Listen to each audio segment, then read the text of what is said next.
அஸ்ஸலாமு அலைக்கும். இன்றைக்கி சிம்பிளான வெண்டைக்காய் போட்டு மீன் குழம்பு எப்படி பண்ணலான்னு பார்க்கலாம். ஒரு நெல்லிக்காய் சைஸ் புளி எடுத்து கரைச்சிருக்கேன். அதில் மிளகாய், தக்காளி போட்டு நல்லா கரைச்சிக்கிறேன்.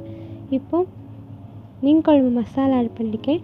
நான் போடுற ஸ்பூனில் ஒரு 3 ஸ்பூன் ஆட் பண்ணிவிட்டு நல்லா அதை கரைச்சிக்கலாம். அப்புறம் ஆயில் ஆட் பண்ணிவிட்டு வெந்தயம், சோம்பு ஆட் பண்ணதுக்கப்புறமா வெங்காயம் ஆட் பண்ணணும். சின்ன வெங்காயம் ஆட் பண்ணிக்கோங்க, அப்போ தான் நல்லா டேஸ்டியாக இருக்கும். வெங்காயம் வதங்கினதுக்கப்புறமா கருவேப்பிலையை ஆட் பண்ணிவிட்டு அப்புறம் வெண்டைக்காய் ஆட் பண்ணணும். நான் ஒரு 10 வெண்டைக்காய் எடுத்திருக்கேன். என்கிட்ட செங்கனி, முரல், பாறை இதெல்லாம் இருந்துச்சு, அதனால் நான் எடுத்து வச்சுருக்கேன். நீங்கள் எந்த மீன் வேணால் ஆட் பண்ணிக்கலாம். அப்புறம் மிளகாய் தூள் ஆட் பண்ணிவிட்டு நம்ம கரைச்சி வச்சுருந்தோம் இல்லையா, அதை ஆட் பண்ணதுக்கப்புறமா உப்பு ஆட் பண்ணிக்கோங்க. அப்புறம் மீன் நம்ம ஆட் பண்ணிடலாம். நல்லா கொதி வரணும், அதனால் மூடி போட்டு நல்லா மூடி வச்சுக்கோங்க.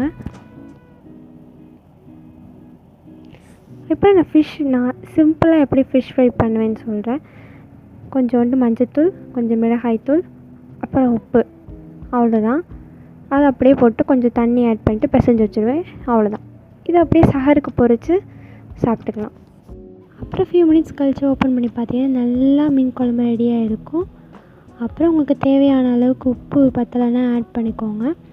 கொதி வந்ததுக்கப்புறமா ஃபியூ மினிட்ஸ் சிம்மில் வச்சுக்கோங்க, அப்போ தான் நல்லா டேஸ்டியாக இருக்கும். தேங்க்யூ ஃபார் வாட்சிங்.